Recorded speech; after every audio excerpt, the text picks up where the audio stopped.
चलो स्टार्ट करते हैं। द फर्स्ट क्वेश्चन, ये आपका एमसीक्यू आ भी सकता है। The only catch in this question is, अगर आपको नंबर ऑफ प्राइम नंबर्स याद हो बिटवीन 1 to 100, फ्रॉम 1 to 100 कह लो या बिटवीन 1 to 100 कह लो, देन दिस अ फ्यू, मतलब 3 या 4 सेकंड्स का क्वेश्चन है, मार्क करना। So how many prime numbers are there?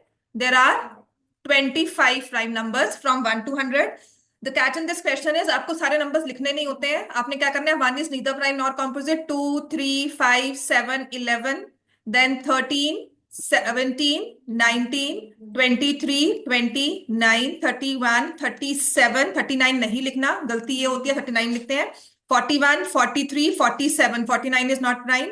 53, यहां तक गलती नहीं होगी, सिर्फ एक क्वेश्चन में एक नंबर में गलती होती है, वो बहुत बाद में जाकर आएगा। 57 नहीं आएगा। 59, 61, 67, 69 is not prime. Then 71, 73, 79, then 83, 89, 87 is not prime. ठीक है, सम करके देखा करो हमेशा। 87 इज नॉट प्राइम। अब यहां पर आकर गलती लगती है, हम 91 लिख देते हैं। 91 इज नॉट प्राइम, 7 से डिवाइड होता है। हम लोग 2, 3, 5 के मल्टीपल्स को चेक इजीली कर सकते हैं, 7 के यूजुअली नहीं करते। दिस इज 13 into 7, और इसके बाद लास्ट नंबर आएगा 97। Count the list, there will be 25 prime numbers. तो ये क्वेश्चन अगर पेपर में आता है, ये लिखने बैठोगे तो जितना टाइम यहां लगा है उतना ही वहां लगाओगे, उससे थोड़ा सा और भी बढ़ा सकते हो क्योंकि स्ट्रेस होता है। ठीक है, so there answer would be C part. First question का आंसर है C part, 1/4। Then next question now, इसको हम क्लियर करते हैं। नेक्स्ट क्वेश्चन में आ जाए। ये भी क्वेश्चन, वैसे तो ये मैंने आपको एज अ डिटेल्ड क्वेश्चन करवाया हुआ है, लेकिन इसमें कैच क्वेश्चन में क्या है, मतलब ध्यान रखने वाली बात, ट्रिकी क्वेश्चन जिसे हम बोलते हैं, कि यहां पर आपको स्टैंडर्ड फॉर्म में नहीं दिया हुआ आंसर इक्वेशन को, तो इसको स्टैंडर्ड फॉर्म में लिखना है। x² - nx - n+a। So constant term will be -n+a, your x वाली टर्म विल बी -1, और a जो है हमारा x² का coefficient is 1। So sum of roots किसके इक्वल होगा? Minus of -n plus n, and product of roots will be a-n। ठीक है, n-n+a लिखो, और इसको ओपन करना है, तो it will be alpha beta plus alpha plus beta plus 1। तो अल्फा बीटा कितना आता है? a-n plus n plus 1। n बिल्कुल खत्म हो गया, a plus a। Sometimes it says show that this value is independent of n। ठीक है, इसका अदर वे राउंड लिख लो। कभी कभी इस क्वेश्चन में ये भी लिखते हैं, या लिखा जा सकता है वहां पर ये क्या मतलब है। ठीक है ना, ये नहीं कि नहीं सॉल्व कर पाओगे, वहां पे मतलब ये है कि जो इसका आंसर है उसमें n नहीं आता, कि n की वैल्यू कुछ भी लिख दो, इसको कोई फर्क नहीं पड़ने वाला। समझ में आ गया? तो इसका answer would be a+1, A part. Then question number 3। Question number 3 तो सबके लिए सिंपल है। क्या आंसर है इसमें? सबका कितना आया इसमें? ए पार्ट। इसमें इनफाइनाइटली मेनी सॉल्यूशंस है। देखो ये वाले क्वेश्चंस ना पहले 3 मार्क्स में आते थे, बट ओवर द इयर्स मैंने भी जो इस ईयर का ट्रेंड देखे और लास्ट ईयर का, ये एमसीक्यू में आ रहा है। ठीक है, लास्ट टाइम पेपर में भी। तो इसमें 7/7p इक्वल्स टू 3/p+q, यहाँ पे -5 इक्वल टू -5 -10, दोनों कांस्टेंट टर्म्स एक जगह पर है।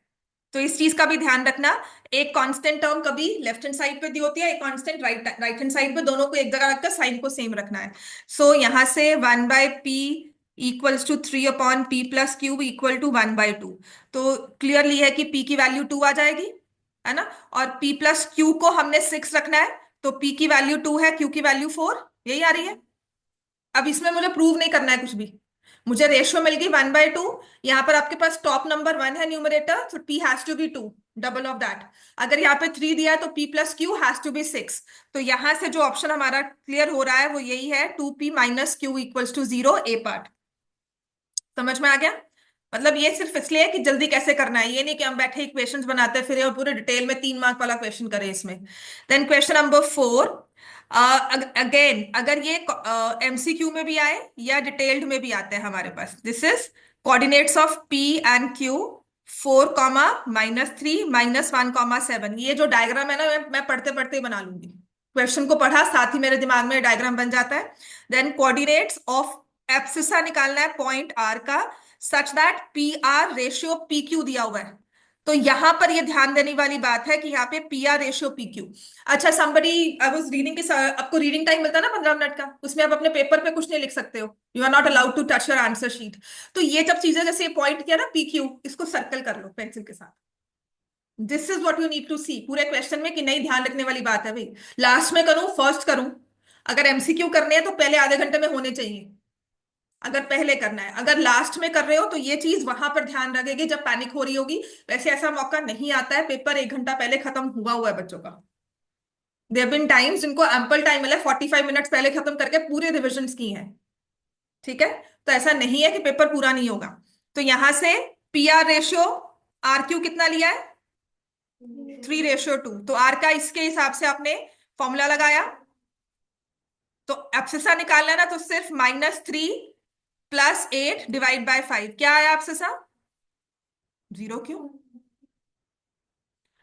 0 भी क्यों?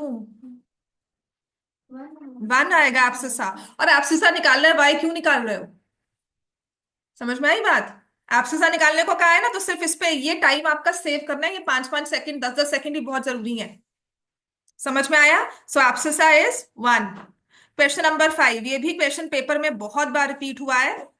इन this quadratic equation equal roots है, so b² - 4ac will be equal to 0। तो ऑप्शंस के हिसाब से देखना है। Then value of a is क्या आ जाएगा? b²/4c। सो ये आ जाएगा b²/4c, अगेन ए पार्ट। ठीक है, चलो नेक्स्ट। तो अब क्वेश्चन नंबर 6 का आंसर, कॉमन डिफरेंस कितना है? 6 आ गया ना सबका? आपको क्यों मुश्किल आई थी इसमें? तुमने सामने लेकर टर्म टर्म ले लिया, है ना?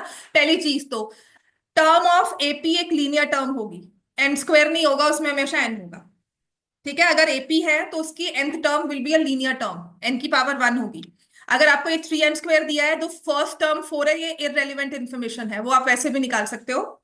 ठीक है, तो इसे कैसे सॉल्व करते हैं? a1 इज 4, a2 कितना आया? 2 पुट किया, 4 3 12, 12 + 2 14। a2 14 आया? नहीं, ये क्या है? सम है। ठीक है, तो यहां पर व्हाट वी राइट, मैं डेलिबरेटली लिख रही हूं ये सब चीजें, वहां पे जल्दी में गलती मत करना। S1 is a1 which is 4, S2 is 14, तो A2 कितना आ गया? 14 - 4 10। और कुछ नहीं निकालना, इतना ही पूछा है। Common difference is 6। Check your calculations यार, कि यहाँ पे आपने S2 गलत ना निकाला हो बस। इसके आगे फिर भी कंफर्म करना है कि टाइम बहुत है, तो S3 भी निकाल कर फिर हम लोग A3 निकाल कर कंफर्म कर सकते हो।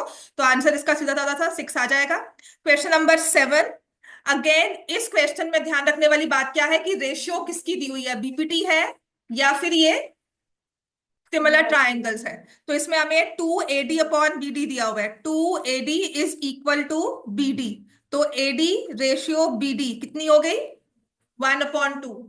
समझ में आ गया ना? जब ये नंबर यहां जाता है तो इस वाली टर्म का number will go in the denominator. ऐसे मत लिखना, इसको ऐसे लिखो, ये यहां पर जाएगा। तो यहां पर हमें डीई की लेंथ पूछी हुई है, बीसी दिया हुआ है 4.5। तो डीई रेशियो बीसी कितना हो जाएगा? 1:2। It will be 1:3। Similar triangles देखना है आपको, एडी और बीडी। बीडी सिमिलर ट्राइंगल्स में नहीं आएगा, मैंने आपको कहा था BPT is about AD BD. लेकिन सिमिलर ट्राइंगल्स में डीई और बीसी पूछा जाता है हमेशा। तो यहाँ पे सिमिलैरिटी लगेगी, रेशियो 1:3 होगा, डीई विल बी 1.5। ये ध्यान रखना है, एमसीक्यू में बहुत इंपॉर्टेंट है। मिड पॉइंट दिया हुआ है, वैल्यू ऑफ बी कही है। ठीक है, तो ये तो सिर्फ एक मिड पॉइंट फॉर्मूला याद रहे आपको, सिर्फ b-2 + 4/2 इक्वल टू -3 करना है अगेन।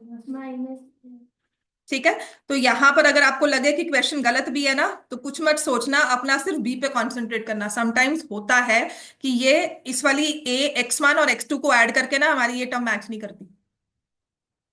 ठीक है ना? वैसे तो क्वेश्चन ध्यान से लिखा हुआ, पर वहां पे मतलब कंफ्यूज मत होना, सिर्फ बी को निकालना, वो ग्रेस मार्क्स में कन्वर्ट हो जाता है।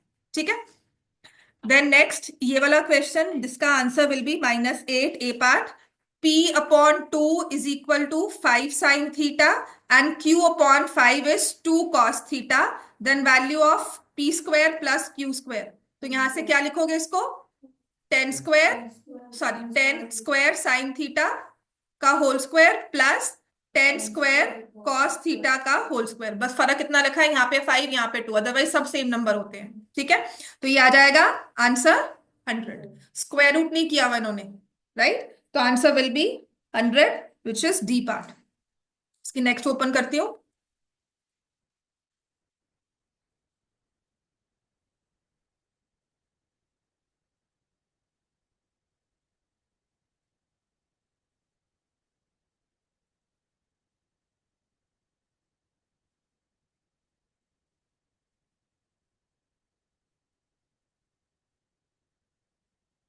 अब क्वेश्चन नंबर 10 टाइप्स ना पेपर में बहुत बार आया हुआ है। मैं वही कह रही हूँ, लास्ट ईयर आपके सेट में भी था, लेकिन बाकी रीजन्स के सेट में ये क्वेश्चन बहुत बार रिपीट हुआ था।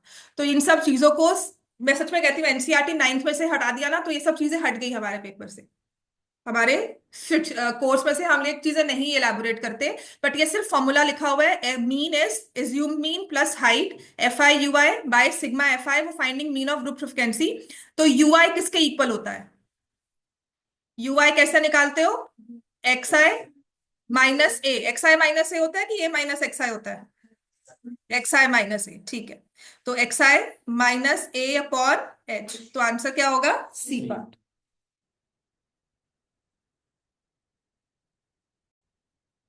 Question number 11 again, question on circles.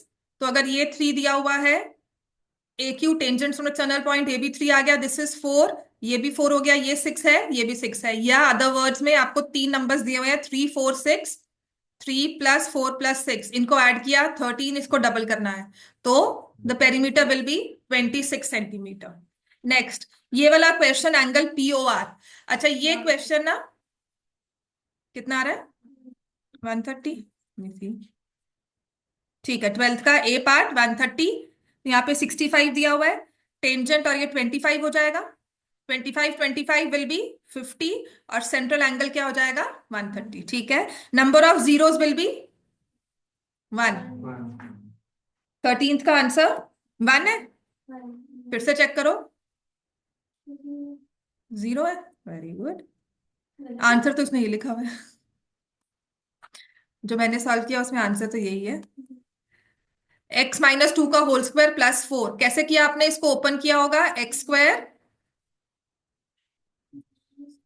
Plus 4 minus 4x plus 4, क्या आ गया? X square minus 4x plus 8। D निकालो इसमें, डी कितना होता है? बी स्क्वायर, 4 का स्क्वायर 16 माइनस 4ac, 4ac का मतलब 4 इंटू 8 32। आंसर क्या आया? Negative, no zero. ये लास्ट ईयर आया हुआ है पेपर में।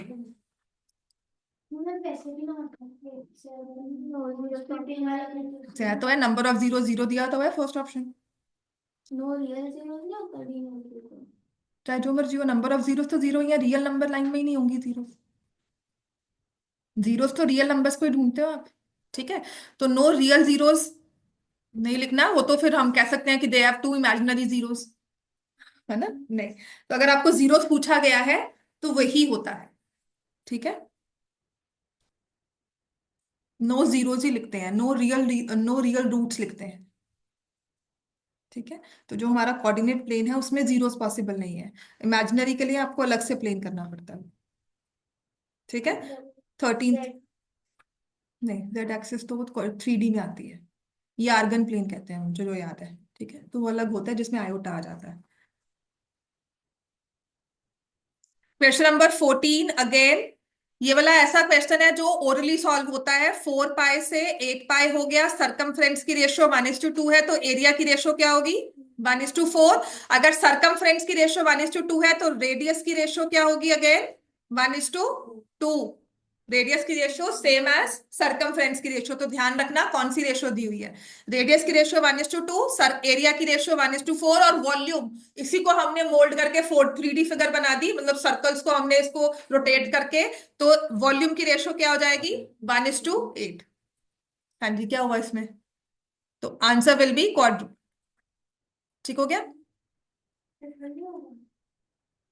circumference increases by 3 times, increases 3 times, but जो बना है वो 8 टाइम्स या 4 टाइम्स हो गया।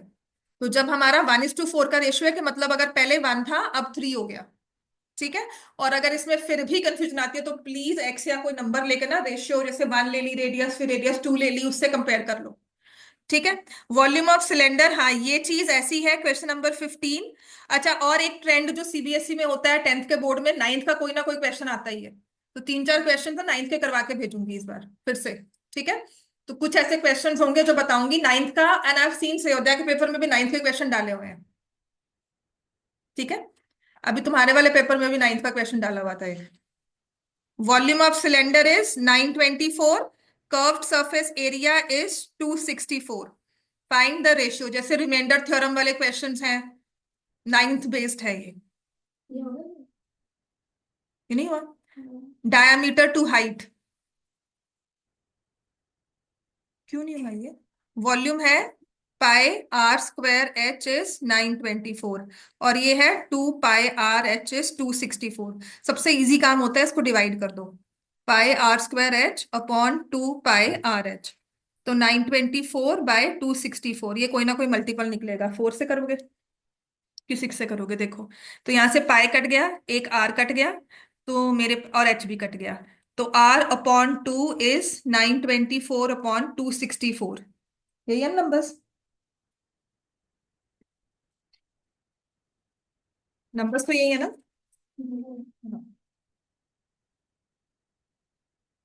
हुआ नहीं सॉल्व ये, अब करो। 6 से जाएगा ना ये, हाँ 6 से, हाँ क्योंकि 2 भी तो है, नहीं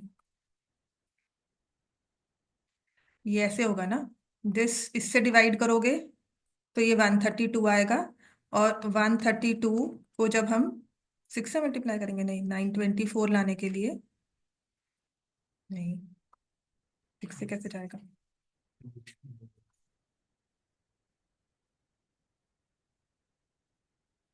r/2 इज 924/264, तो इसको मैंने 132 से किया, 11 से ही जाता है ना, तो 11 8 जा 7 से जाता है। हम्म, हमें 8 से 11 से जाते हैं ना, 11 से, 84 मैं 6 नहीं आंसर बता रही हूँ, फाइनल आंसर क्या है, 6 से डिवाइड तो होगा ही होगा, वो थोड़ी मुझे निकालना है, मुझे आंसर चाहिए, 6 से जा रहा है 7 से जा रहा है वो तो अलग बात है। 8 and then 84 and this will be 12, हाँ तो answer radius is 7 not 7/2, radius is 7, I needed the final answer. Multiple तो वो होगा ही, आपको एमसीक्यू में दिया है, हाई चांसेस होते हैं आपस में मल्टीपल होंगे, वो फ्रैक्शनल टर्म्स बहुत ही 11 रहे वो नहीं आता।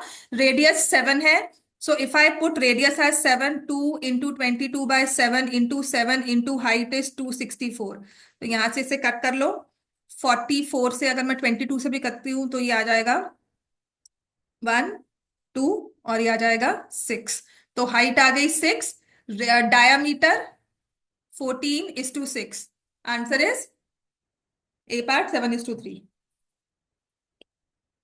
इतने इजी क्वेश्चंस जो ओरल होने वाले हैं, उसके बाद एक कैलकुलेशन बेस्ड तो क्वेश्चन पेपर में आएगा ही। हमने कटिंग करने को दिखा देंगे। मैं तो इस बार जैसे मैंने जैसे कटिंग की तो मेरा आपके में 77/33 आया, उसको कैसे कटिंग की, 2 से की, 2/2 से की, फिर मैंने एक बार मुझे ये नहीं बताओ, मुझे आप बताओ कि आपने इसी को कटिंग करके कि हाँ फाइनल पाई आर एच भी कट हुआ, हाँ तो फिर तो रेडियस आया ना अकेला 7,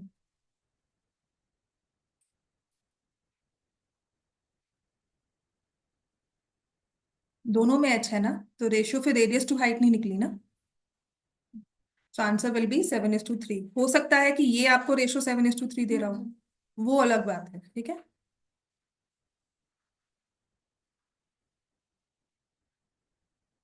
देन क्वेश्चन नंबर 16 अगेन, इस क्वेश्चन में ना एक वेरिएशन होती है समटाइम्स, जैसे ये वाला क्वेश्चन 16 तो हो गया होगा सबका, क्या आंसर है इसका, C part everyone, 1/2, 4 tan theta है, tan थीटा की वैल्यू 3/4 आ गई, अगर मुझे ये सॉल्व करना है तो मैं लिखूंगी 4 tan theta -1 upon 4 tan theta +1, सो tan थीटा 4 इंटू 3/4 -1, ये कैसे आया, हमने साइन कॉमन कॉस से डिवाइड किया न्यूमरेटर एंड डिनोमिनेटर को।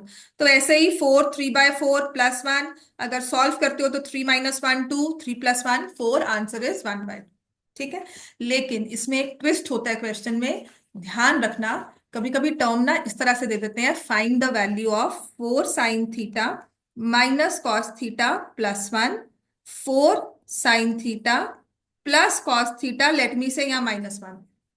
अब क्या होगा, जब आप इसको साइन थीटा से या कॉस थीटा से डिवाइड करोगे ना, तो आपके पास आ जाएगा 4 tan थीटा -1, ये +1 नहीं रहेगा, तो ये क्या बन गया, सॉरी सीकेंड थीटा, क्योंकि कॉस से डिवाइड किया ना हमने, तो यहां पर आ जाएगा हमारे पास secant theta.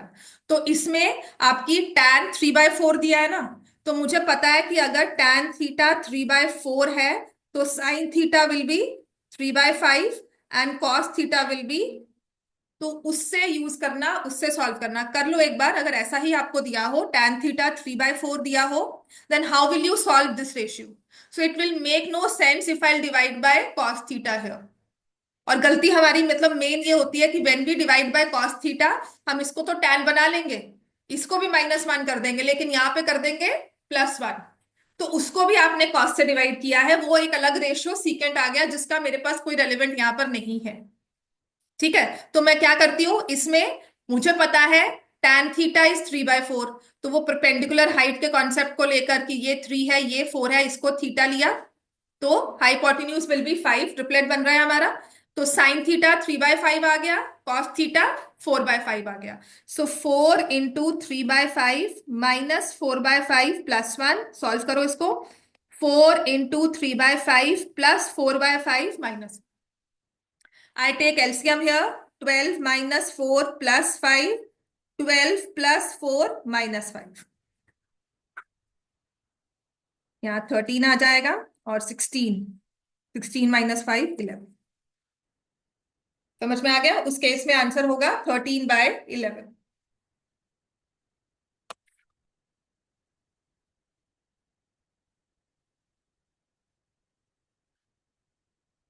Now question number 17, which says a data has 33 observations arranged in descending order.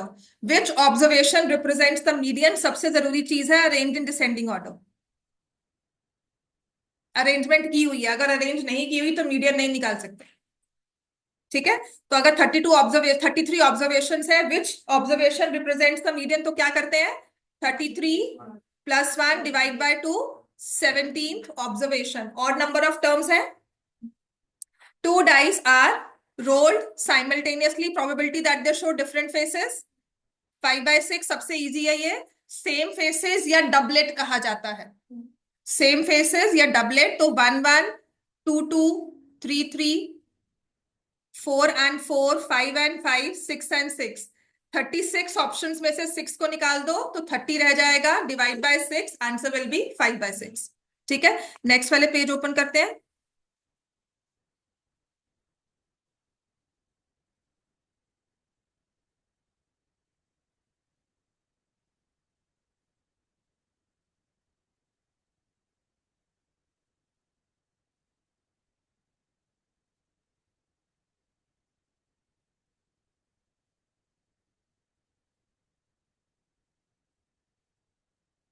Area of a circle that can be inscribed in a square of side 6 centimeter is 9 pi। ये check करना है true है या false.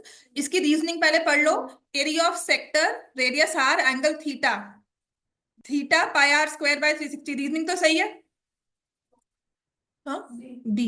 अच्छा, इसका मुझे इतना पता है कि जो मैं फर्स्ट वाला क्वेश्चन निकाल रही हूँ, असर्शन जो निकाल रही हूँ, वो मेरा रीजनिंग के साथ कोई कंफर्मेशन नहीं है, तो या तो मैं बी मार्क करूंगी या डी, या तो असर्शन ट्रू होगी या फॉल्स होगी। ठीक है ना, तो अब यहां से असर्शन ट्रू है ये चेक करने के लिए, और ये इंडिपेंडेंटली क्वेश्चन भी आ सकता है। The area of a circle that can be inscribed in a square, circle जो स्क्वायर के अंदर इंस्क्राइब किया गया है, जिसकी साइड है स्क्वायर की 6 सेंटीमीटर, तो सर्कल की रेडियस कितनी हो गई, 3 सेंटीमीटर, एरिया कितना हो गया, 9 पाई। assertion is true, obviously I'll mark B। ठीक है, assertion ट्रू है हमारी। इसको भी एक दो बार चेक कर लेना कि आपने इंस्क्राइब किसको किया है, सर्कल को किया या स्क्वायर को किया। हम्म। जे उन्होंने एरिया दिया हो हम्म। और आंसर 9 बाय सेंटीमीटर दिया हो। गलत तो है, एक बार तब भी assertion false है, ये भी ध्यान रखना। दिस इज ऑल्सो, अगर ट्रिकी करना है मुझे पेपर को कि बाहर आकर आप कहो, तो चेक द यूनिट्स ऑल्सो। यहां पर अगर उसने 9 पाई सेंटीमीटर लिखा है, कोई प्रिंटिंग एरर नहीं मानेंगे, सेंटीमीटर लिखा है, इसमें क्यों हुआ, बाकी किसी और में क्यों नहीं हो गया फिर? ठीक है, तो इसको प्रिंटिंग एरर मत मानना, अगर ये लिखा है तब भी असर्शन को फॉल्स करेंगे। And this is a very good observation, ये मैं कैन मतलब मुझे करवाना भी था, बट मेरे माइंड से अभी स्किप हुआ हुआ था वैसे, और मैंने लिखा होगा कहीं ना कहीं point, which is very good.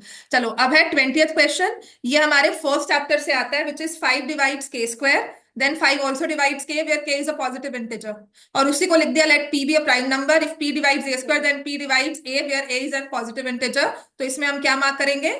तो ये हमारा प्रूफ है √3 √5 का, जो आना ही है 3 मार्क्स का या 2 मार्क्स का, तो पक्का इसको रट के जा रहा है, मतलब रोज एक एक बार लिखो, इतना लिख लो कि बस सोते हो ना तब भी आप लिख सको, आपको नींद आ रही हो ना तब भी आप पूरा लिख लो।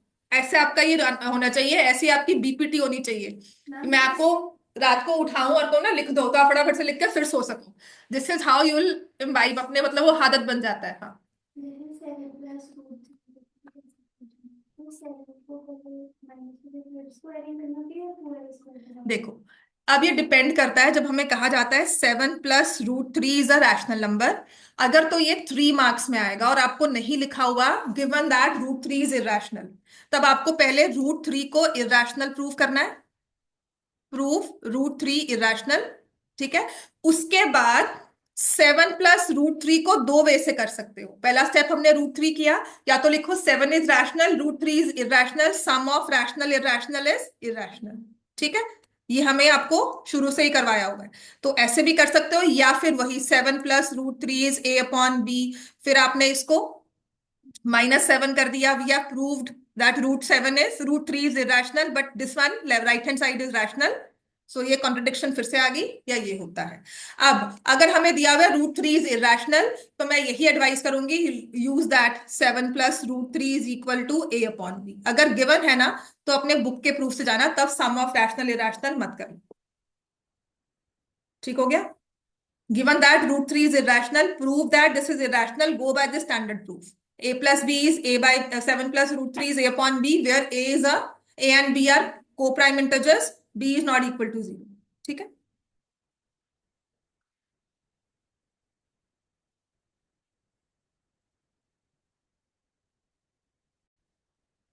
LCM of two numbers is 14 times their HCF, तो LCM is 14 times HCF। सम दिया हुआ है LCM HCF का एज 600, तो L + H, तो एक को अगर आप x लेते हो या HCF को x लेते हो तो LCM कितना आ जाएगा? 14x। तो आपने लिखना है, तो ये आ जाएगा 14x + x एज 600, x की वैल्यू कितनी आ गई? 40. So the numbers, तो HCF is 40, LCM is 560। फिर आपने पूरा रीजन लिखना है, product of two numbers is equal to LCM into HCF।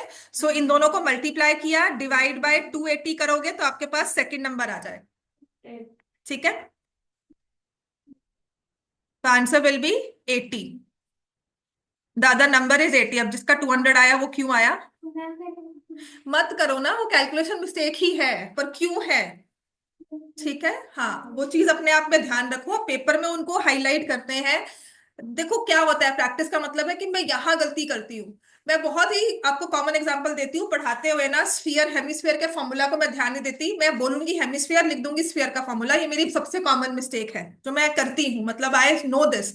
सो अगर मेरे से क्वेश्चन में आंसर नहीं निकल रहा ना, तो मैं सबसे पहले यही चीज चेक करती हूँ, या पेपर में भी I am solving a question तो आई सी हेमिस्फीयर है कि स्फीयर है, that's a pointer for me. तो दिस इज हाउ आपकी कैलकुलेशंस का पॉइंटर आपके पास होना चाहिए। ठीक है, कि ये चीज मैं गलती करती हूँ तो I should be multiplying it again, दो बार चेक करूं, और प्लस फिर उनका एक क्रॉस चेक होता है कि मैंने 80 लिया है, एक नंबर मुझे 80 मिला है और 280, तो रैंडमली क्या इनका HCF 40 है?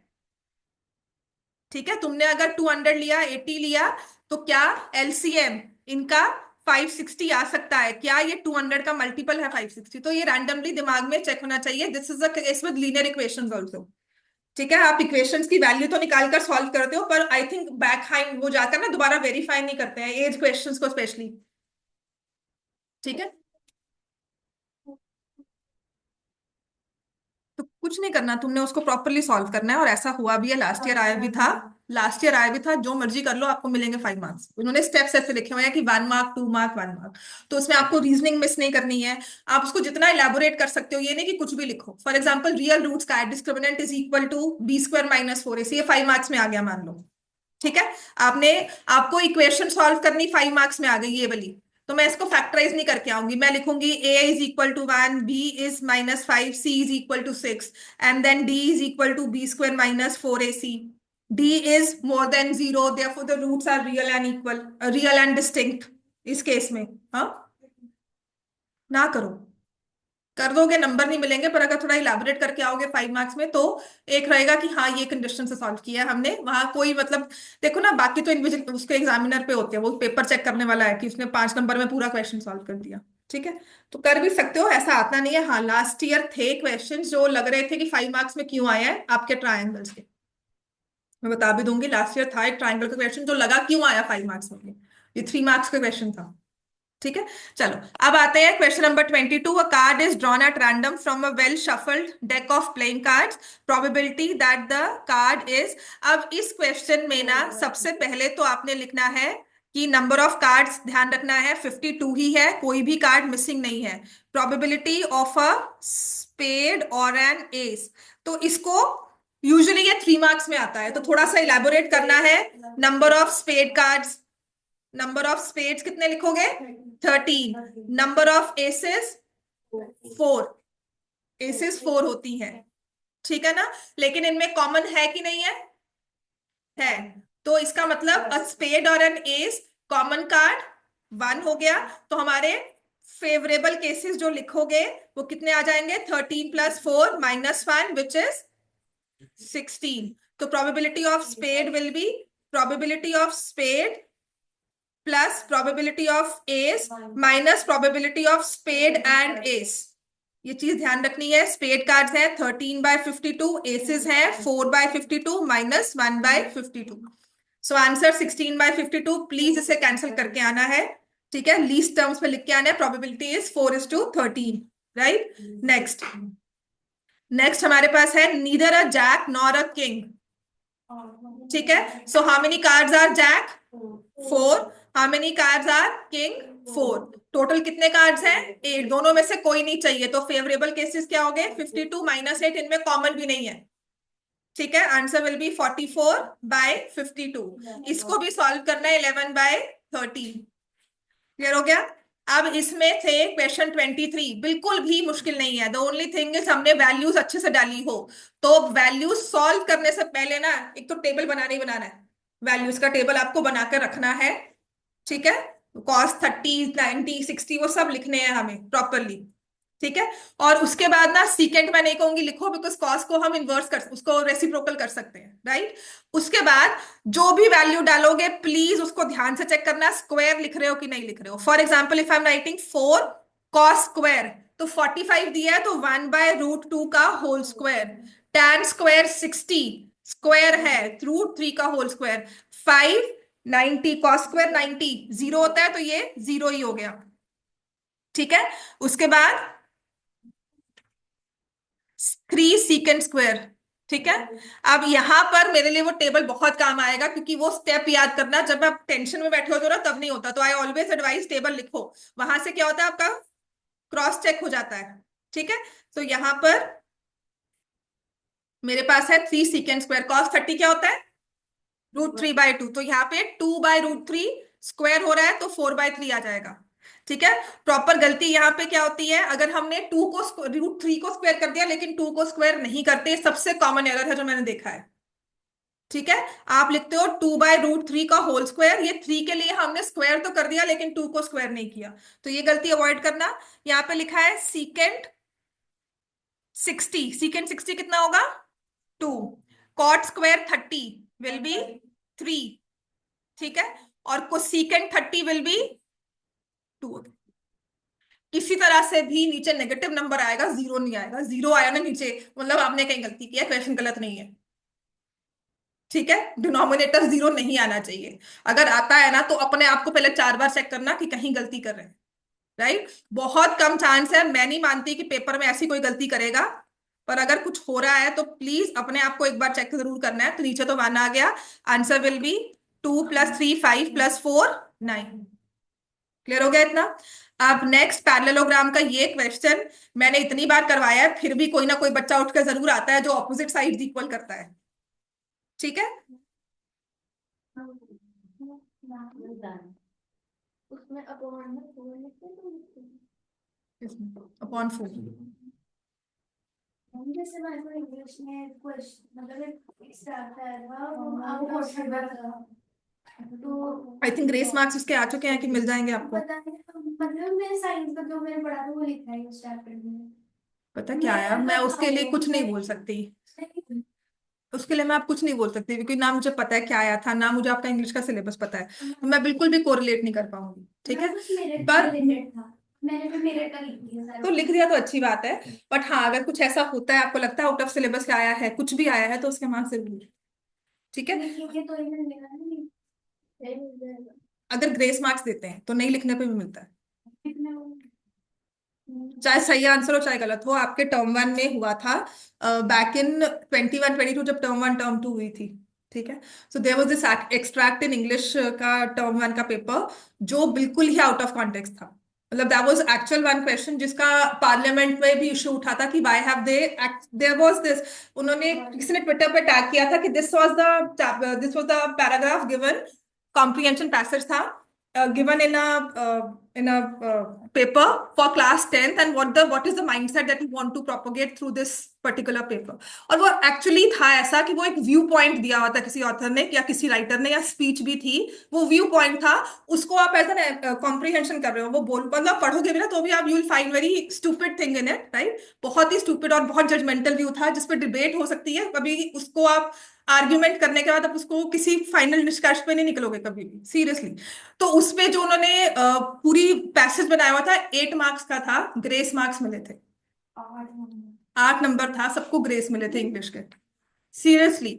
और ऐसा कुछ होता है तो बिल्कुल नंबर मिलेंगे, जो मतलब उसमें सबने कहा था कि मैं ऑप्शन ये मार्क करके आई हूँ जिसमें लिखा हुआ था, मतलब that was abusive language use की हुई थी उसमें, कहते मैम सबने ये ऑप्शन मार्क किया मेरी क्लास में। ठीक है, वो उन्होंने आई थिंक वो टर्म 1 के पेपर्स ही उड़ा दिए उन्होंने। सर्च कर लेना, कहीं ना कहीं किसी वेबसाइट में मिल जाएंगे, टर्म 1 के पेपर उड़ चुके हैं, वेबसाइट में है ही नहीं सीबीएसई की। पता क्या होता है, वो अब क्या टीम बनती है, टीम में क्या अप्रूवल होता है, तो आप you don't know the working over there, है ना, हमारे हाथ में ये है, तो हम जो पढ़ाई कर रहे हैं, तो इसलिए उस पे आते हैं। पैरेललोग्राम के वर्टिसेस दिए हैं टेकन इन ऑर्डर, ये क्यों दिया है, अगर 2 नंबर में आएगा, 2 में ही आएगा, 3 में नहीं आना चाहिए, या एमसीक्यू आएगा तो आपने लिखना है diagonals of a parallelogram bisect each other, therefore mid point of AC is equal to mid point of BC, फिर मिड पॉइंट फॉर्मूला लिखना x1 + x2/2 y1 + y2/2, तो उस केस से 3 + 4/2 5 + y/2। ये लगातार 2 साल से पेपर में आ रहा है, अब हैट्रिक होती है कि नहीं वो डिपेंड करता है, लेकिन इसके साथ हमारे पास काउंटर होता है which is centroid of a triangle. ठीक है, तो पिछली बार एमसी आपके सैंपल पेपर में पैरेललोग्राम वाला क्वेश्चन था, तो मैं कह रही थी सेंट्रॉइड आ जाएगा पेपर में, क्योंकि सेम रिपीट नहीं करते, लेकिन उन्होंने सेम रिपीट किया था। तो देख 3 साल से लगातार इस पेपर, ये आपके 2 साल से लगातार आ रहा है, हैट्रिक होती है कि नहीं चेक करेंगे। तो एक्स की वैल्यू क्या आई है आपके पास, 6, और वाई की वैल्यू क्या आई है, 3। ठीक है, next length of line segment, इसमें जस्टिफिकेशन कहा है, तो आपको सिर्फ फॉर्मूला लगाना है कि using distance formula, 1 end P मैंने ले लिया 2 - 3, abscissa of the other end is 10, let the ordinate be y. Please ordinate को वाई लिखना है, एक्स मत लिखना, फिर कंफ्यूज हो जाते हो कि उसको हमने पॉइंट कैसे बनाकर लिखना है। ठीक है, so let the ordinate be y, so P Q दिया हुआ है हमें 10 units, then distance formula use करेंगे, डिस्टेंस फॉर्मूला लिख भी देना, तो ये आ जाएगा 8² + -3 - y का होल स्क्वायर एज 10। तो पहली गलती क्या होती है कि हम ये फॉर्मूला लगाते हैं और स्क्वायर यहां पे नहीं करते, 10 को स्क्वायर किया सबने, अगर नहीं किया तो पहली गलती ये होती है। ठीक है, तो ये मेरे पास आ गया 64। अब जैसे ही ये टर्म आती है ना -3 - y का होल स्क्वायर, इसकी एक्सपेंशन में दूसरी गलती होती है, इसका फॉर्मूला क्या होगा, a² + b² + -2ab और +2ab, प्लस 2ab होगा क्योंकि दोनों साइंस नेगेटिव में है। माइनस माइनस -2 into -3 into -1 तो वो ध्यान में तो बन जाएगा। अब ये तुमने फॉर्मूला में पुट किया है, पर अगर मैं सच में बताती हूँ कि हाँ if you can understand it is fine, but तुम कुछ नहीं करोगे, जब दोनों टर्म्स नेगेटिव में आती है ना तो a+b² का ही फॉर्मूला है। ठीक है, कुछ मत सोचना। 64 + 9 + y² + 6y इज 100। ठीक है, इसके बाद हाँ इतना भी नहीं हमने मैथ छोड़ी हुई कि हम इसको सॉल्व नहीं कर सकते। समझ में आ गया, इतनी प्रैक्टिस हमने की हुई है। तो हमारे पास आ जाएगा y² + 6y -27 आता है ना, तो 27 के फैक्टर्स +9 -3।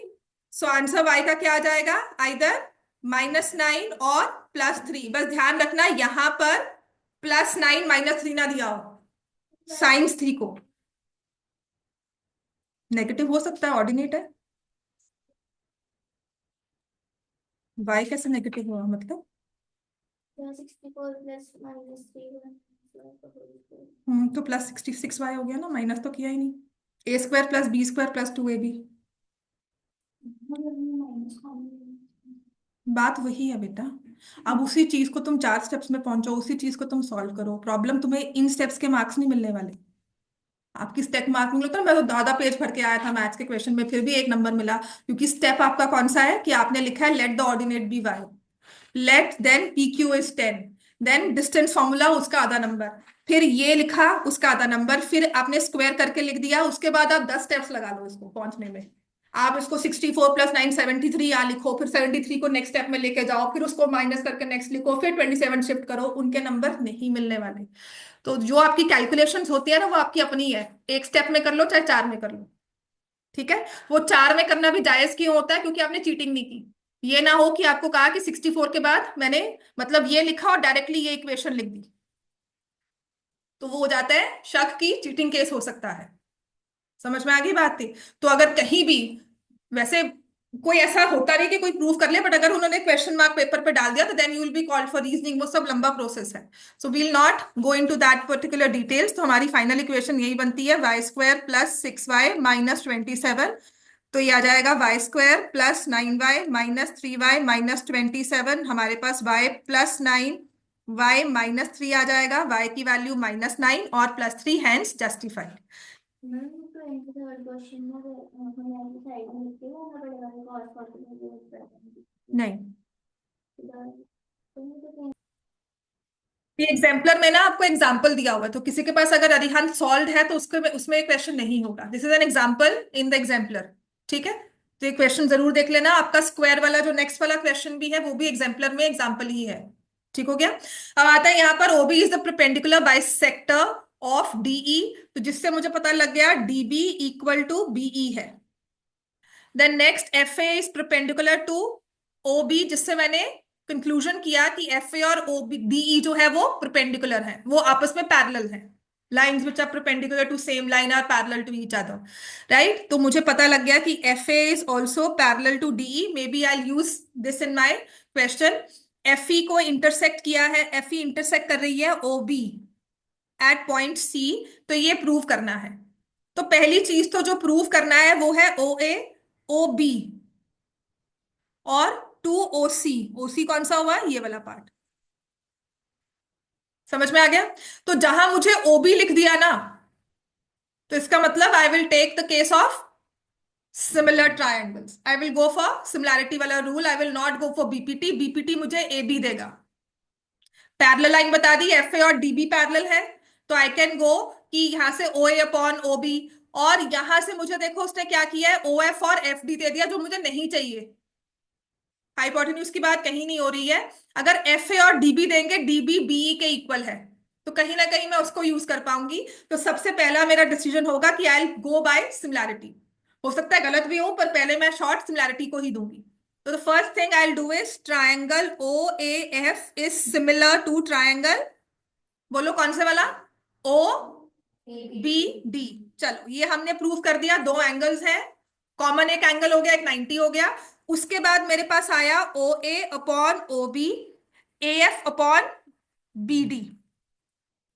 ठीक है, ये तो मैं लिख लूंगी। मुझे अब OF और ओडी नहीं चाहिए, हाइपोटेन्यूज की बात आए, मतलब आई नो बाय एक्सपीरियंस की नहीं, इतना नहीं हो सकता, लिख लो पर मैं उसे यूज नहीं करने वाली हूँ। ठीक है, उसके बाद सेकंड वाला हम क्या लेंगे इसमें रूल, और क्या लगता है कि कौन से और दो ट्रायंगल्स को सिमिलर कर सकते हो?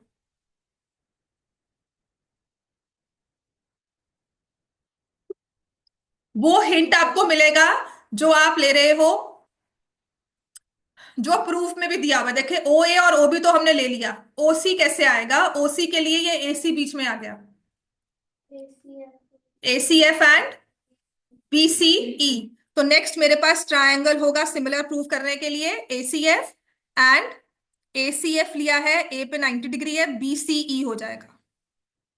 तो मैं लिख रही हूं triangle ACF is similar to triangle BCE. Clear हो गया इतना? तो यहां से जो मैं रेशियो लिखूंगी, it will be AC upon BC. Next मेरे पास है सी एफ अपॉन सीई, जो नहीं यूज होने वाली। नेक्स्ट मेरे पास है ए एफ अपॉन बीई। अच्छा, बीई किसके इक्वल है? डीबी। तो यहां से आ गया A C upon B C is equal to A F upon B D. Clear हो गया? तो फ्रॉम 1 and 2 हमारे पास आ गया O A upon O B is equal to A C upon B सी।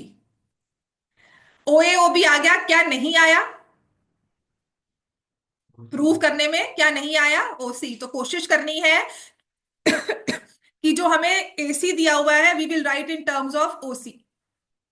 ठीक है, तो ओ ए अपॉन ओ बी, ए सी को मैं लिख सकती हूं ओ सी माइनस ओ ए, और बीसी को हम क्या लिख सकते हैं? ओ बी माइनस ओ सी। इसको क्रॉस मल्टीप्लाई करो, इससे इजी मैं और नहीं समझा सकती, मतलब इससे इजी मैं कहूं कि कुछ और हम कर सकते हैं। That is the easiest, triangles को सिमिलर करना, फिर साइड्स जो हमें इक्वल लेनी है उनको, फिर जो हमारे पास नंबर्स हैं, जो हमारे पास साइड्स आई हैं उनको इन टर्म्स ऑफ ओसी लिखना। वो क्यों लिखा है? बिकॉज हमें चाहिए। अब मैंने क्रॉस मल्टीप्लाई किया तो देखो आएगा O A into O B minus O C into O A is equal to O B into O C minus O A into O. यही आ रहा है।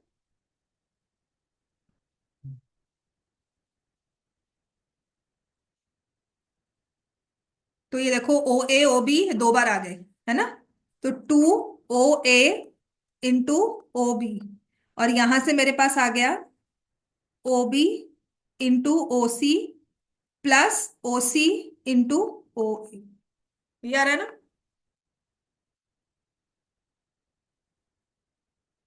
ये आ रहा है ना? यहां तक सब पहुंच जाओगे आराम से। अब इसके बाद क्या करना होता है? ठीक है,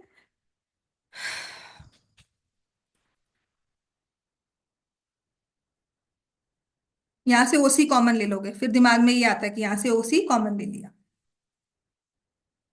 ठीक है, प्रूफ क्या करना था? 1/ओ ए प्लस 1/ओ बी इज इक्वल टू 2/ओ सी। जहां पे 2 है वहां पे ओ सी चाहिए, तो 2/ओ C is same as O B upon plus O A upon O A into O. हो गया? अब इसको स्प्लिट करना है न्यूमरेटर को, 2/ओ सी, तो यहां से ओ बी कट हो जाएगा, ओ बी अपॉन,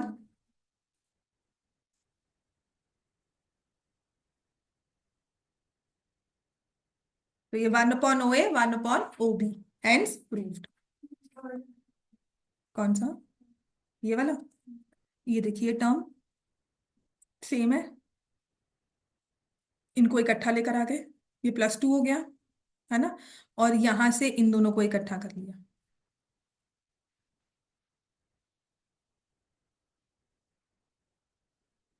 अच्छा, देर आर टाइम्स जब आप ओ ए ओ बी ओ सी को एक्स वाई जेड भी ले लेते हो। ठीक है, देर इज अ कंडीशन जहां पे एक्स वाई जेड ले लिया, वो भी कर सकते हो अगर आपको लगता है, क्योंकि यहाँ पे आपको लिखा होगा एक्स वाई, और ये लिखा होगा मैंने एक्स वाई जेड लिया है ना, तो this is z into x, this will be y into z minus x y, तो वो भी कर सकते हो। ठीक है, तो यहाँ पे क्लियर हो जाएगा, +2xy is x z plus y z, तो वो भी सॉल्व हो सकता है। क्लियर हो गया इतना? अब इस पे आते हैं नेक्स्ट इसके पार्ट पर।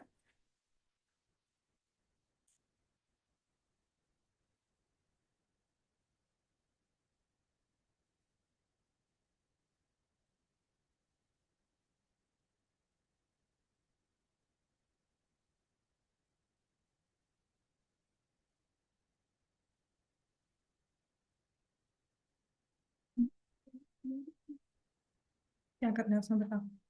2/4 is equal to AO plus OB upon OB into OA. Denominator को स्प्लिट कर लो ना, न्यूमरेटर को दो में, है ना? So this is another example वाला क्वेश्चन, पेपर में बिल्कुल आ सकता है और एमसीक्यू भी आ सकता है ये।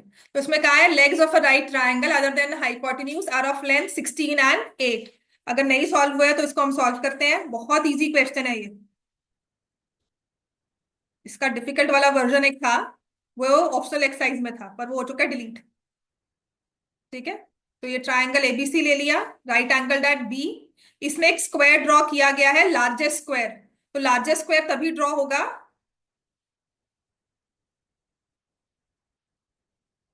तो हम इस तरह से कुछ ड्रॉ करेंगे। ठीक है, तो एक साइड हमने 16 सेंटीमीटर ली है, एक 8 सेंटीमीटर, और यहां पर I will take B D E and F. Let B D E F will be the largest square. So let the side of the square be x centimetre. Square की side को x ले लिया, तो this is x x x and अगर आपके पास B F x है तो A F की लेंथ कितनी हो जाएगी? 8 माइनस एक्स। और सी डी की लेंथ कितनी हो जाएगी? आपके ट्राइंगल है ए एफ ई और एक ट्राइंगल है ईडीसी। दोनों आपस में क्या है? सिमिलर हो सकते हैं ना। एक तो 90 डिग्री एंगल है और ये कॉरेस्पॉन्डिंग एंगल्स, ये पैरेलल भी है। ठीक है, तो किसी भी वे से आपने इन दो ट्राइंगल्स को लेना है, they are similar to each other.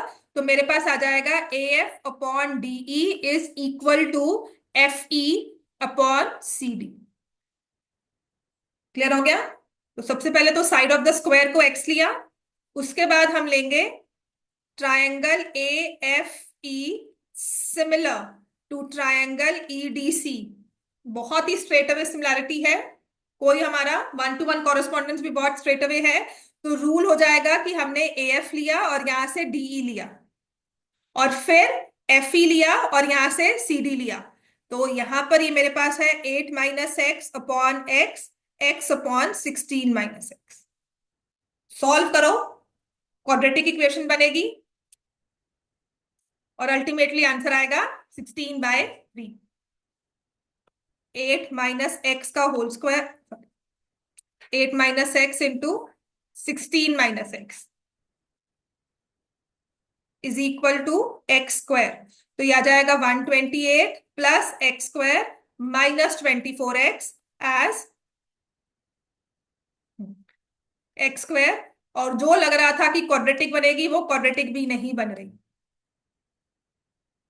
ठीक है, so this is 128 upon 24 which is the value of x. so simplify करेंगे 16/3, लेकिन लिखकर आना side of the square is 16/3 centimetres. हर किसी में यूनिट का ना ऐसी आधे नंबर गवाने वाली बात है, यूनिट्स को क्लियरली मेंशन करके आना है, स्पेशली मीन मीडियन मोड में। एज लिखा है तो ईयर्स, नंबर ऑफ पेशेंट्स हैं तो पेशेंट्स। ठीक है, तो जो भी आपका एक्स का यूनिट है ना वो आपके मीन मीडियन मोड में रिफ्लेक्ट होना चाहिए। क्लियर हो गया इतना?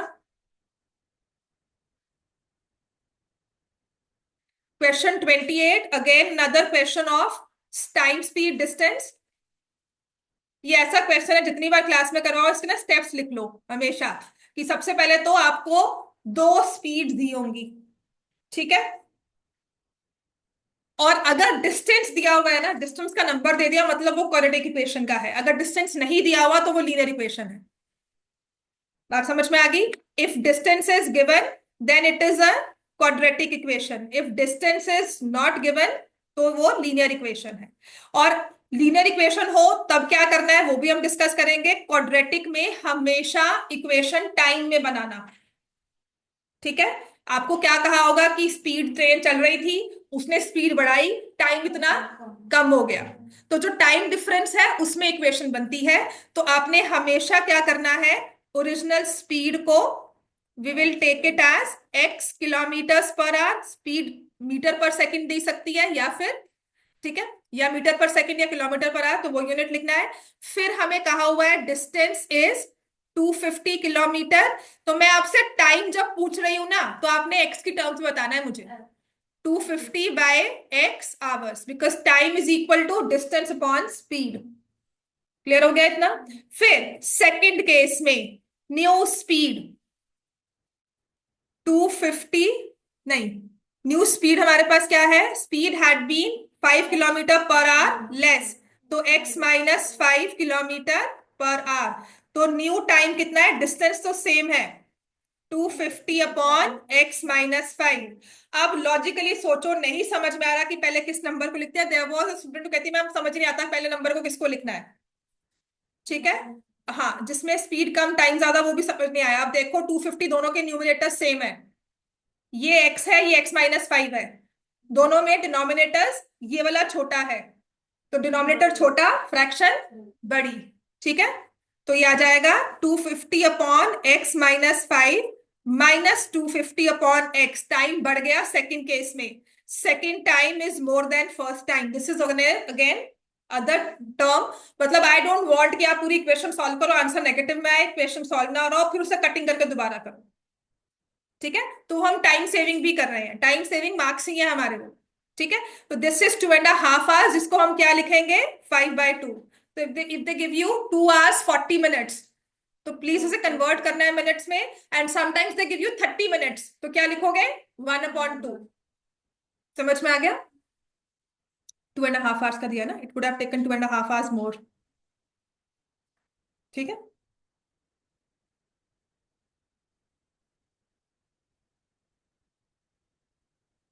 अब इस इक्वेशन को सॉल्व करना है। अब बात वही आती है ना, इस इक्वेशन को चाहे 4 स्टेप्स में सॉल्व करो, मेन क्या है कि आपने एक मेन इक्वेशन फॉर्म करके लिख दी।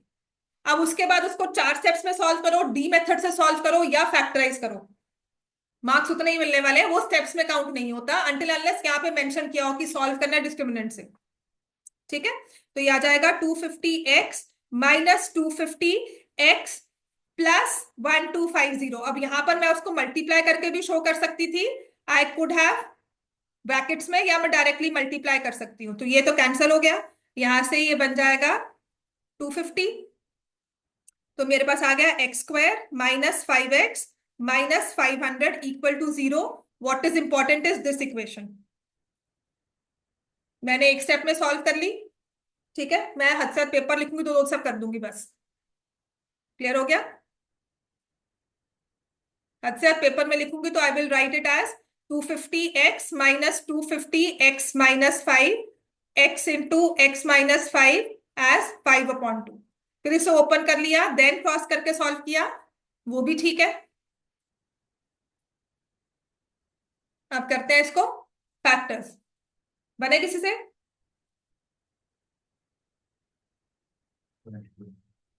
20 and 25, yes, minus 25x plus 20x minus 500 equal to 0। तो x की वैल्यू क्या हमारे पास आती है, अब यहां पर ना ये चीज थोड़ी सी इंपॉर्टेंट हो जाती है, माइनस 25 इक्वल टू 0।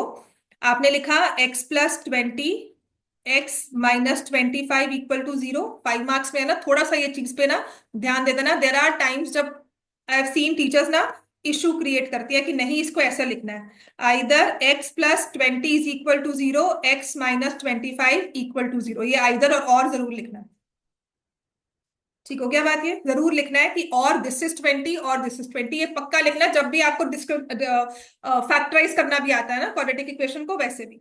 तो x की वैल्यू माइनस 20, x की वैल्यू 25, और यहाँ लिखना है रिजेक्टेड, और रीजन लिखना है speed can not be negative. So x की वैल्यू हमारे पास क्या आ गई, एज 25 किलोमीटर पर आवर, और एंड में लिखकर आ रहा है therefore original speed of the train is 25 kilometers per hour।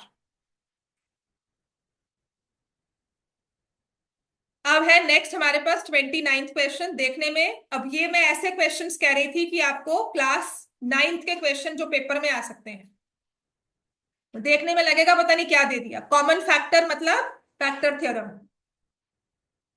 ठीक है। सो यहां पर हम इसे थोड़ा सा इलेबोरेट करके लिख देंगे, और ये आउट ऑफ सिलेबस नहीं है, इसका ग्रेस मार्क्स कभी नहीं मांग सकते आप। समझ में आ गया? लास्ट ईयर भी पूरा एक क्वेश्चन था जिसमें मैंने टेंजेंट्स के साथ करवाया था, पर वो बिना टेंजेंट के क्वेश्चन आ गया, और बच्चे कह रहे थे मैम आउट ऑफ सिलेबस है, 9th क्लास है। मैं 9th क्लास नहीं है, आपके सर्कल चैप्टर में बिल्कुल रेलिवेंट है ये। समझ में आ गया? तो यहां पर और कोई ग्रेस मार्क्स नहीं थे। X plus P is a factor, ठीक है। तो किसका? एक तो पी ऑफ एक्स लिख लेना, एक q of x. P of x आपने लिखा है x square plus m x plus n, q x लिखा है x square plus a x plus b. X plus b as a factor of p of x and q of x, तो लिखेंगे bye factor theorem. बस और कुछ नहीं लिखना है, ये जरूर लिखना है by factor theorem. P of minus p is equal to zero and q of minus p is equal to zero. बात समझ में आ गई? फिर वैल्यू पुट करोगे तो आएगा p square minus m p plus n equal to zero, और यहां से p square minus a p plus b equal to zero. अब क्या करना चाहिए? दोनों को इक्वेट कर दो। कुछ नहीं समझ में आ रहा तो हम क्या करेंगे, पी की वैल्यू निकालने को कहा है ना, है ना। तो दोनों को इक्वेट करते हैं। तो अगर मैं यहीं पर इसको सॉल्व कर लू, नेक्स्ट है, यहाँ मैंने इसको खत्म किया और इनको इक्वेट कर दिया, तो ये पी स्क्वायर तो कैंसिल। अब क्या करना चाहिए? अब ये इक्वेशन है सॉल्व इन पी, तो यहां से ap minus mp is equal to b minus n. P common लिया, a minus m is equal to b minus n. P की वैल्यू आ गई b minus n, a minus N.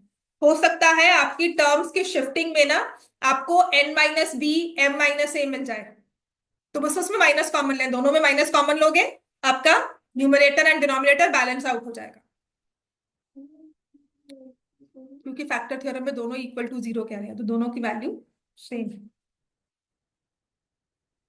Clear हो गया? तो ये प्योरली क्लास 9 का question है जो पेपर में आ सकता है। देख लिया सबने? अब नेक्स्ट है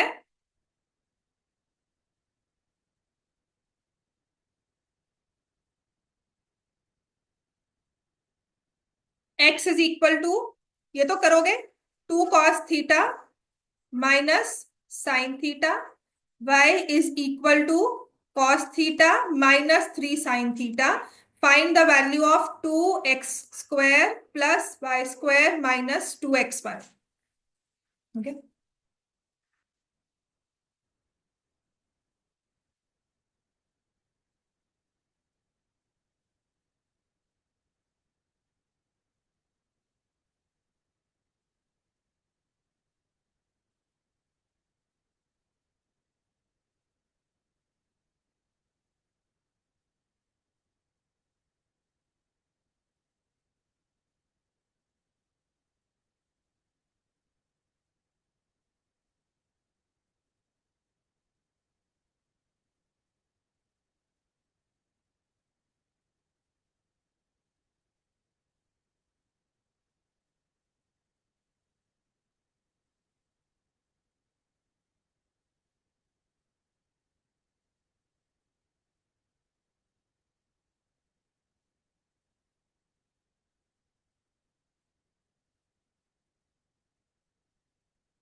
इसकी वैल्यू हम निकाल रहे हैं, तो यहाँ से, अच्छा ये ध्यान रखना है, इसके आगे 2 भी है और 2 स्क्वायर में नहीं है। कॉस थीटा -3 sin थीटा का whole square -2 2 cos theta -sin theta and cos theta -3 sin theta. We need to be very careful with the numbers, क्योंकि अगर उसने वैल्यू पूछने को कहा है मतलब सब कुछ साइन स्क्वायर कॉस स्क्वायर हमारी आइडेंटिटीज बननी चाहिए। ठीक है, 4 cos square theta plus sine square theta -4 cos theta sin theta. यहां से आ जाएगा plus cos square theta +9 sin square theta -6 cos theta sin theta. और इस वाले में ना हमेशा, चाहे ये हमें ऐसा क्वेश्चन डिस्क्रिमिनेंट में भी आता है ए और बी के साथ, तो इसमें कोशिश हमेशा क्या करनी है कि पहले आपने -2 नहीं ओपन करना, पहले इन दो टर्म्स को मल्टीप्लाई करना है। तो ये मेरे पास आ जाएगा 2 cos square theta -sin theta cos theta. पहले मैंने cos से मल्टीप्लाई किया, फिर मैं लिखूंगी -6 sin theta cos theta +3 sin square theta. तो पहली मल्टीप्लिकेशन जो ध्यान रखनी है वो ये है। इसके बाद हमारा सिर्फ अब इसको टर्म्स को इकट्ठा करने वाला काम है। तो पहले कोई साइन स्क्वायर कॉस स्क्वायर की आइडेंटिटी मत लगाना।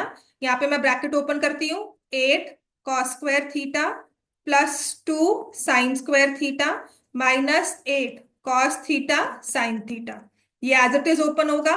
cos square theta +9 sin square theta -6 cos theta sin theta.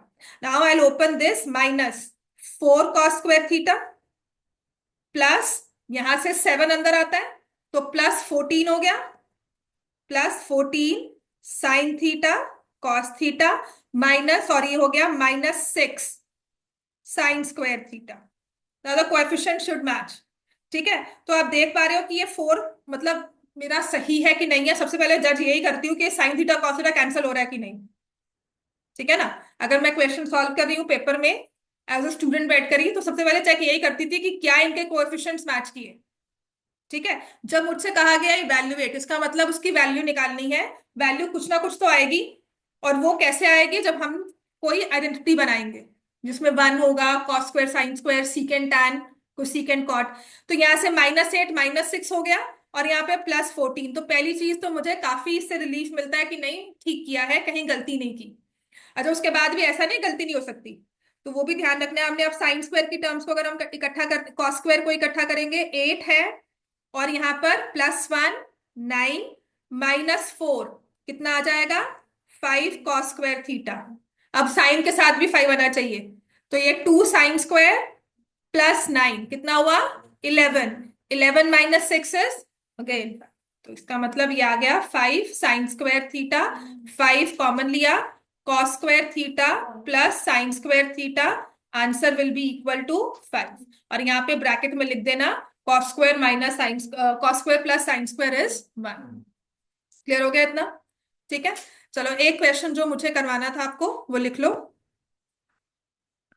इससे पहले आपने क्वेश्चन करा था जिसकी वैल्यूज डालनी थी, उसमें हमारे को साइड में लिख दिया ना कि इसकी वैल्यू। बात तो वही है, साइड में लिखो या वहां लिखो, है ना? हाँ, तो टेबल अगर आपको वही बनाना है तो वो कर सकते हो। वो तो बननी है, और तो भी कह रही हूँ मैं 2 टाइम बुलाने का सोच रही थी, तो आज का तो 2 टाइम नहीं हुआ, बट हाँ कल देख सकते हैं। हाँ, अगर कुछ भी हुआ तो मैं घर पे करने के लिए भी दे दूंगी। ये सिर्फ इसलिए है, ये क्वेश्चंस ना आपके, ये नहीं है कि मैंने एनसीईआरटी से उठाया हुआ है, ये वो क्वेश्चंस है जो वहां पेपर में अटक सकते हैं। ठीक है, और अगर इनकी रिगरस प्रैक्टिस सच में कर सकते हो ना, तो इसका मतलब पेपर कुछ भी आएगा सॉल्व कर लोगे। सीरियसली कह रही हूँ, क्योंकि ये सब टेढ़े वाले क्वेश्चंस है, टेढ़े मेढ़े वाले क्वेश्चंस है। इसके अलावा ये नहीं कि एनसीईआरटी छोड़ दो, एग्जाम्पलर छोड़ दो, वो भी कवर कर लेना, बट ये सारे वो अदर पॉइंट्स जो है ना वो कवर कर रहे हैं। तो जो मैंने आपको क्वेश्चन कराया था ये सिहोदिया पेपर का एजर्शन रीजनिंग था, जिसमें लिखा है the volume and surface area of a sphere, 9th class के सिहोदिया पेपर का क्वेश्चन है, are related to each other by radius. और रीजन दिया हुआ है the relation is given as s³ is equal to वैसे अगर मैं अब सोचती हूँ ना, तो आई विल नॉट मार्क। वैसे ना ये पेपर जिस वर्कशीट था आपके स्कूल की, उसमें ए मार्क किया हुआ था, ठीक है। और गलती क्या की हुई थी, वहां पर ना वर्कशीट में पाई नहीं दिया था। मुझसे पहले बच्चे ने पूछा, कहता मैम ये एजर्शन रीजन मतलब रीजन प्रूफ किया, यहाँ पे पाई नहीं था। मैंने कहा रीजन फॉल्स है। तो वो कहती नहीं मैम ए मार्क किया हुआ है, इसका मतलब ट्रू है। बट अगर अब मैं देखती हूँ ना, तो यहाँ पे जो रिलेशन है ना, उसमें रेडियस नहीं है। तो अब इसमें आंसर तो वर्कशीट में ए मार्क किया हुआ था, अब इसका क्या करें, आप बता सकते हो। So they are related to each other by a. अभी लिखवाते हुए ध्यान में आया, चलो पहले तो यही रिलेशन प्रूव करते हैं, दिया क्या हुआ है हमें। ठीक है, स्फीयर दिया हुआ है जिसका volume is V, surface area is S. तो सरफेस एरिया स्फीयर का क्या होता है, 4 पाई r स्क्वायर। वॉल्यूम क्या होता है, 4/3 पाई r क्यूब। आपने कुछ नहीं करना, इस सरफेस एरिया को क्यूब करना है और इस वॉल्यूम को स्क्वायर करना है। Basically it's proving left hand side is equal to right hand side. ठीक हो गया, इसमें सिर्फ इतना प्रूव करना है, left hand side. My motive behind this, ये नहीं क्वेश्चन आएगा, ये रिलेशन आएगा कि ऐसा कुछ भी आता है तो घबराना नहीं है। आपको सरफेस एरिया कहा है, उसका फॉर्मूला पुट करो, उसको क्यूब करने को कहा है। इसको क्यूब करोगे तो 4 का cube 64। Pi is a number, pi cube, radius square है तो वहां आ जाएगा 6। अब वी स्क्वायर कहा है, तो वी स्क्वायर इज 16/9। पाई का स्क्वायर हो गया, रेडियस रेस टू पावर 6 हो गया। ठीक है, अब ये एस क्यूब आ गया, राइट हैंड साइड को उसने 36 से मल्टीप्लाई कर दिया, 36 पाई से मल्टीप्लाई कर दिया। So your left hand side and right hand side should match. तो ये देखो, इसको 4 से कर दोगे, 16 4 = 64। पाई क्यूब है, एक पाई ये, एक पाई ये, पाई स्क्वायर और पाई पाई क्यूब आ गया, रेडियस 6 तो है ये। ठीक है, अब जो उसने रिलेशन दिया हुआ है ना, s³ = 36 पाई v², इसमें रेडियस नहीं है, but surface area and volume obviously are related by radius, radius only. तो हाँ, इसमें हम ए मार्क कर सकते हैं। ठीक है, फिर भी एक बार पूछ लेना कि ए मार्क होगा या बी मार्क होगा। टीचर, स्कूल टीचर, नहीं कोई तो होगा, तुम्हारी टीचर होंगी क्लास में, किसी से पूछो ना। ये 9th की वर्कशीट थी तुम्हारे स्कूल की ही। तो एक दिन पहले उसने मुझसे पूछा पावनी ने, और ये पेपर में आ गया, कहती मैम आपने पाई लिखा हुआ था ना, तो मैंने तो ए मार्क करके आ गई। ठीक है, पर अब मैं सोच रही हूँ कि they are related by radius which is true, लेकिन ये रिलेशन इसमें रेडियस नहीं आ रही कहीं भी। ठीक है, तो सेफ बेट तो तुम्हारे स्कूल के हिसाब से मैं लगा रही हूँ कि ए मार्क कर दिया है। उन्होंने आंसर की एक दी हुई थी। ठीक है, क्वेश्चन गलत था। क्वेश्चन में पाए नहीं था ना। तो हाँ, तो ये हमने एक मैंने रहा रखा, पर हाँ आप थोड़ा सा सोच रही हो तो शो हो सकता है, बट डू